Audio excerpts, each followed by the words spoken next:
Okay, well, I'm super excited to try the Honda SH. This is the creme de la creme of scooters in this country. I had a chance to drive the Honda SH Mode last week, which is the model below this one, but I can't believe it. I've been here about 10 years and I've never driven a Honda SH. This is literally it. If you're wanting a luxury scooter, then the SH is the one you get, you know, without going sort of import bikes and BMWs and that kind of thing, right? This is it. So I'm expecting great things from this motorbike. Now, back in the old days, I'm talking 5 years ago, the SH was actually quite a rare bike. It was super exclusive. Just to be seen sitting on one was a big demonstration of money. But these days they're actually very, very common out there on the roads, and that exclusivity has definitely dropped. They're still a rich man's bike, but nowhere near what it used to be. So my first sort of feeling of this bike is I'm shocked, quite frankly, that you've got to fill up the gas at the back. My first question was, what year is this? And when I was told year 2019, I was like, wow, you're still filling up under the seat? That's crazy. And the dashboard is very analog. You know, looking at the gas thing here, it's nothing fancy or anything like that. So I'm surprised by how sort of dated, let's say, the interior seems to be on this bike. So we've got 150cc underneath me, and I can feel it. I can feel it, there's no doubt about that. But it's a very, very gentle 150, super gentle. I would say the NVX last week, the last video I made, has got way more power than this, just from feeling. So yeah, it's a very smooth, casual power delivery for a 150. So this bike costs $4,000. You can buy it with ABS, or with the Honda Combi system, where you press one brake and they both come together. I don't actually know on this model if I'm driving the ABS one, but $4,000 for a 150cc scooter is a lot of money.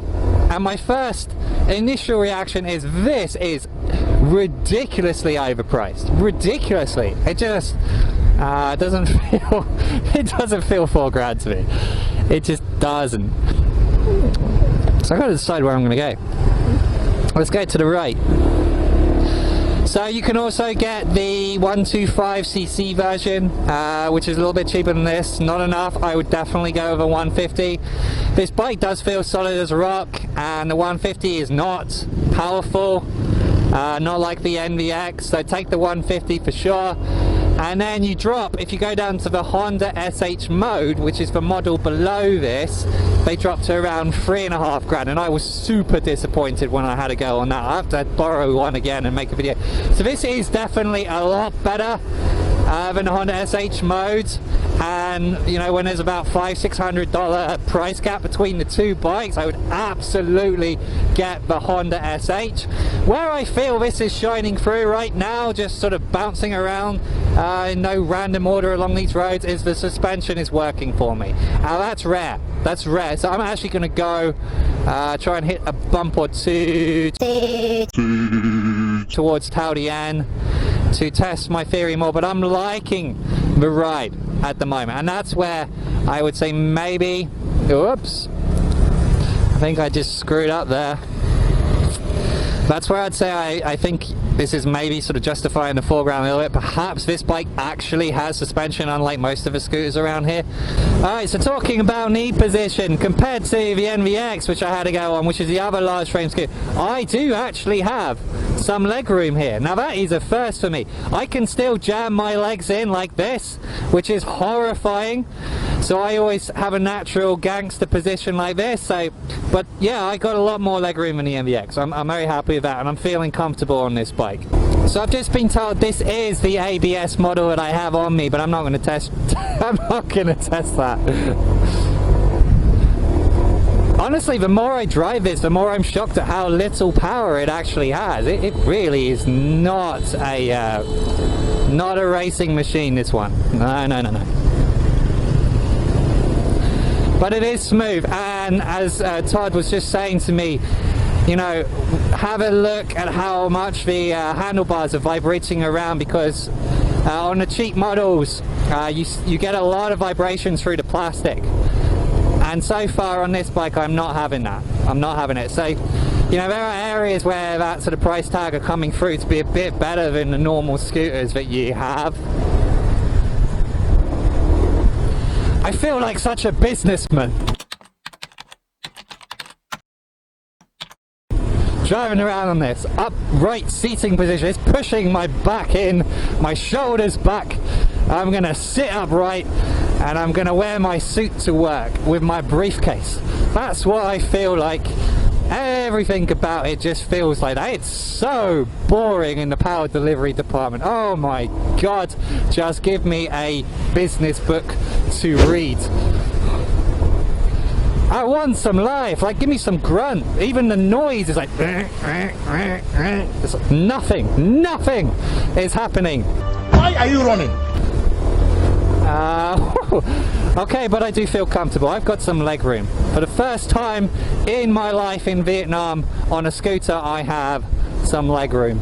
So you know what I'm doing here? I don't know if it's because I'm just talking, but I'm like literally revving the engine, stopping, revving the engine, stopping. I'm literally trying to get some sort of soul out of this bike. It's soulless.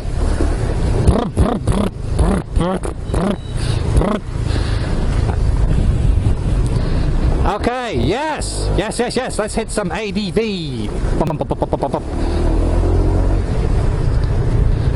Yeah, I mean, come on, it is actually eating these, oh, there we go, we got some plastic vibrations going through, I can hear it. So, ooh, so less so, again, than a normal scooter, but it's definitely still there. And it is, whoop, I just got told this is ABS, that did not, okay, there's the ABS, but you got to slide a lot before that kicks in. Ooh, that's slow. It's almost as slow as the bike. So yeah, it's eating up these potholes better again than the average scooter. It is. So you got to give it credit. Credit where credit's due, but I still wouldn't call it pleasant. Ooh. Yeah. Maybe I'm enjoying it more because it's actually eating up the bumps. It's like, it used to be luxury, it used to be exclusive. It's not really anymore.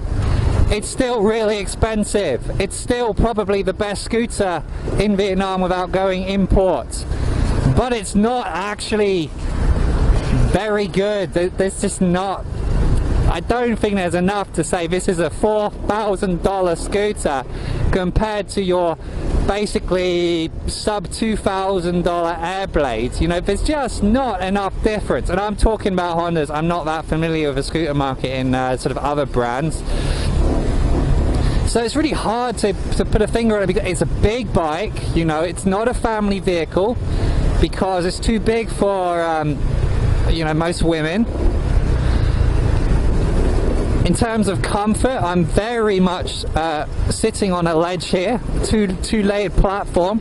I don't have room to gangster cruise back. I don't have room to move forwards. I'm very much in my uptight seating position, rigid, and so I'm really struggling to put a figure on who would actually buy this.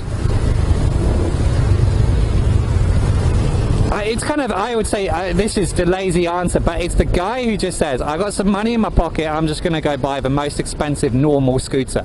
The most expensive normal scooter. I'm not a motorbike enthusiast, I'm not going to go buy a $6,000, $10,000 scooter, I'm just going to buy the best one that's normal money.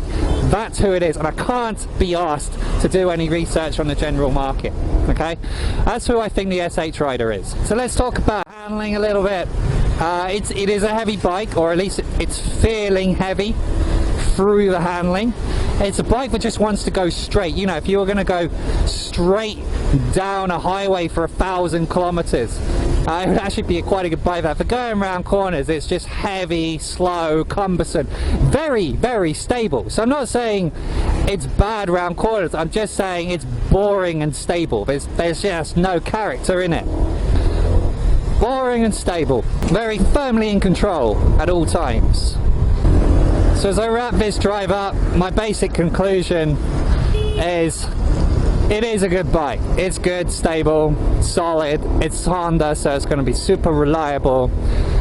But it's expensive, and frankly, I'm very, very underwhelmed by it. I just thought there would be a lot more to a $4,000 scooter. So I feel a bit disappointed inside, but I don't have at this time have a reference point to compare it to anything better because I haven't driven anything better.